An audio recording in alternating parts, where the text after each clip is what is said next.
Hello! అందరికీ నమస్కారం. ఈసారి వీడియోలో 1975లో వచ్చిన తెలుగు చిత్రాల గురించి మాట్లాడుకుందామండి. ఎన్ని చిత్రాలు వచ్చాయి? అగ్ర హీరోలు ఎన్ని చిత్రాల్లో నటించారు? ఆ విషయాలు కొంచెం మాట్లాడుకుందాం. ఎందుకంటే ఈ రోజుల్లో ఈనాటి అగ్ర హీరోలు 3 సంవత్సరాలకో సినిమా చేస్తున్నారు. కానీ ఆనాటి అగ్ర హీరోలు సంవత్సరానికి ఎన్ని సినిమాలు చేసేవారో చూడండి. విడుదలైన సినిమాలెన్ని?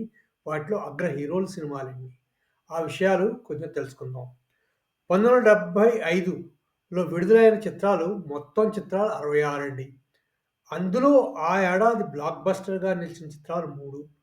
'ముత్యాల ముగ్గు' బాపు రమణాల చిత్రం.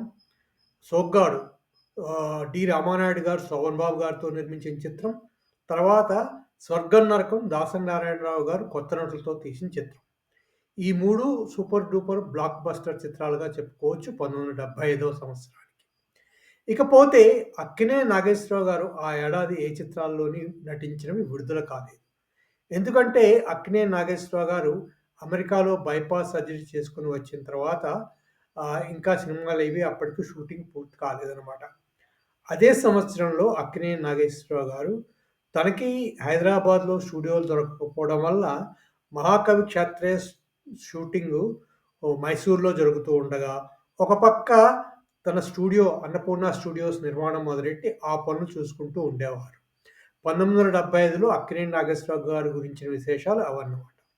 ఇకపోతే 'నందమూరి తారక రామారావు' గారు 8 చిత్రాలు విడుదలయ్యాయండి.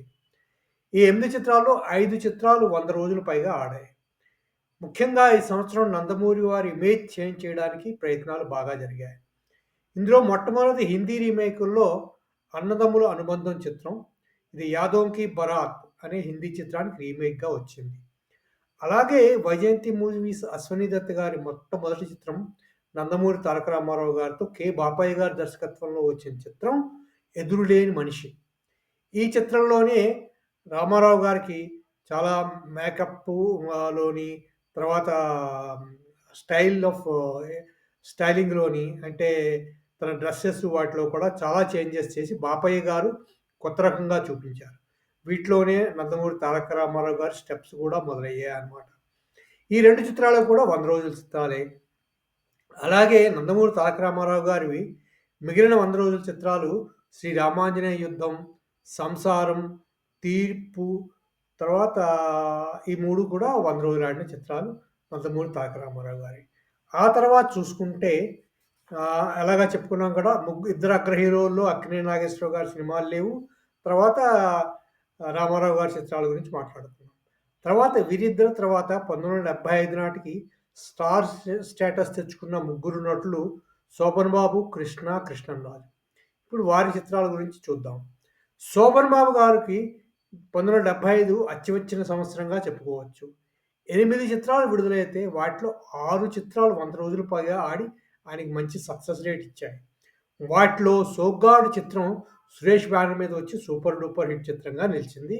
24 వారాలు పైగా ఆడింది ఈ చిత్రం. తర్వాత 'బలిపీఠం', 'జీవనజ్యోతి' నవలా చిత్రాలు 2 కూడా. ఇవి కూడా 100 రోజుల చిత్రాలుగా నిలిచాయి. ఇంకో చిత్రం 'బాబు జేబు దొంగ', తర్వాత 'దేవుడు చేసిన పెళ్లి'. ఈ 3 చిత్రాలు కూడా శోభన్ బాబు గారికి 100 రోజుల చిత్రాలుగా నిలిచాయన్నమాట. అలా 1975 శోభన్ బాబు గారి సంవత్సరంగా నిలిచింది. ఇకపోతే ఇంకో నటుడు సూపర్ స్టార్ కృష్ణ గారు. ఆయనవి కూడా 8 చిత్రాలు వచ్చాయి. ఈ ఏడాది విడుదలయ్యాయి. కానీ 100 రోజుల చిత్రాలు ఏవి కూడా లేవు. ఎందుకో తెలీదు. అన్నీ కూడా ఫ్లాప్‌లు లేకపోతే యావరేజ్ సినిమాలుగా మాత్రమే నిలిచాయి సూపర్ స్టార్ కృష్ణ గారికి ఈ సంవత్సరం. ఇకపోతే కృష్ణంరాజు గారు. ఈయనవేమో 6 చిత్రాలు విడుదలయ్యాయండి. ఏది కూడా 100 రోజుల చిత్రం లేదు ఈ సంవత్సరం ఈయనకి. అలా అక్కినేని వారు కాక మిగిలిన నలుగురు హీరోలు కలిపి 30 చిత్రాలలో నటించారు. అంటే 75లో వచ్చిన 66 చిత్రాల్లో 30 చిత్రాలు ఈ నలుగురు నటులే ఇచ్చారనమాట. అందులో 11 చిత్రాలు మాత్రమే 100 రోజుల చిత్రాలుగా నిలిచాయి. ముందుగా చెప్పుకున్నట్టు 1975 బ్లాక్ బస్టర్ చిత్రాలు 'బాపు రమణల ముత్యాల ముగ్గు', సురేష్, శోభన్ బాబు గారి 'సోగ్గాడు', దాసరి గారి 'స్వర్గం నరకం' చిత్రం. ఇకపోతే ముందుగా 'బాపు రమణ' చిత్రం గురించి మాట్లాడదాం. ఈ చిత్రం 'అందాల రాముడు' తర్వాత 'బాపు రమణ' గారు తీసిన చిత్రం 'శ్రీ రామచిత్ర' బ్యానర్‌పై తీశారండి 'ముత్యాల ముగ్గు' చిత్రాన్ని. శ్రీధర్, సంగీత ఈ చిత్రంలో హీరో, హీరోయిన్స్. ఈ చిత్రాన్ని అక్కినేని వారి అన్నపూర్ణ సంస్థ వారు విడుదల చేశారు. బ్లాక్ బస్టర్‌గా 1975లో నిలిచిన ఈ చిత్రం స్వర్ణోత్సవం కూడా జరుపుకుంది. ఇంకో విశేషం ఏమంటే ఈ చిత్రం రావు గోపాలరావు గారిని స్టార్ క్యారెక్టర్ ఆర్టిస్ట్‌గా నిలిపింది. ఆ రోజుల్లో రావు గోపాలరావు గారి డైలాగ్స్ అన్నీ ఆడియో క్యాసెట్స్‌గా విడుదలై సంచలనం రేపాయి ఈ చిత్రం గురించి. తర్వాత ఈ చిత్రం ఆ రోజుల్లోని అలాగే చెప్పుకున్నాం కదా! బ్లాక్ బస్టర్ చిత్రంగా నిలిచి బాపు రమణ గారి స్టేటస్‌ని చాలా పెద్ద లెవెల్‌కి తీసుకెళ్ళిందనమాట. ఆ తర్వాత చిత్రంగా చెప్పుకోవచ్చు 'సోగ్గాడు'. సురేష్ రామానాయుడు గారు, శోభన్ బాబు గారు హీరోగా, జయసుధ, జయచిత్ర హీరో, హీరోయిన్‌లుగా నిర్మించిన చిత్రం. పల్లెటూరు నేపథ్యంలో వచ్చిన చిత్రం ఇదనమాట. రామానాయుడు గారికి 'ప్రేమనగర్' తర్వాత మళ్ళీ అలాంటి హిట్‌గా నిలిచిన చిత్రం ఈ 'సోగ్గాడు' చిత్రం. ఇకపోతే ఇదే సంవత్సరం దాసరి నారాయణరావు గారు 'స్వర్గం నరకం' అనే సినిమా కొత్త నటులతో తీశారు. అందులోనే మోహన్ బాబు గారు హీరోగా పరిచయం అయ్యారనమాట. ఈ సినిమా కూడా సూపర్ హిట్ చిత్రంగా నిలిచిందండి.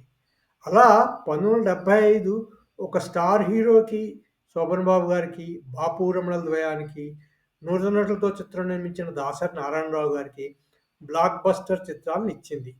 ఇకపోతే 1974 చివరలో విడుదలైన అక్కినేని వారి 'దేవదాసు' ఈ సంవత్సరం 250 రోజుల రన్ పూర్తి చేసుకుంది. ఆ సందర్భంగా 'దేవదాసు' విజయవంతంగా నడిచిన సందర్భంగా ఫంక్షన్స్ కూడా జరిగాయి. అలాగే విశ్వశాంతి గారి రామారావు గారు నటించిన 'కంచుకోట' కూడా రీరన్‌లో 105 రోజులు నడవడంతో ఆ సినిమాకి కూడా ఉత్సవాలు కూడా ఈ సంవత్సరమే జరిగాయండి. అది 1975లో వచ్చిన తెలుగు చిత్రాల విశేషాలు. ముఖ్యంగా గమనించవలసిన విశేషం ఏంటంటే, ఆనాటి నటులు అంటే అగ్రనటులు ముఖ్యంగా స్టార్ హీరోలందరూ కూడా ఎక్కువ చిత్రాల్లో నటించేవారు. సంవత్సరానికి కనీసం 6 చిత్రాలు నటించేవారు. ఈ సంవత్సరంలో 8 చిత్రాలు ఒక్కోళ్ళు నటించారు ముగ్గురు. అది కూడా విశేషంగా చెప్పుకోవచ్చనమాట. ఇది చూసుకొని ఈనాటి స్టార్ హీరోలు కూడా ఎంతో కొంత నేర్చుకోవచ్చు. కనీసం ఒక 2 చిత్రాలైనా విడుదల చేస్తే వాళ్ళు బావుంటుందనమాట. అదండి సంగతులు 1975 గురించి. మళ్ళీ ఇంకో వీడియోలో త్వరలో కలుసుకుందాం. అంతవరకు సెలవు. నమస్కారం.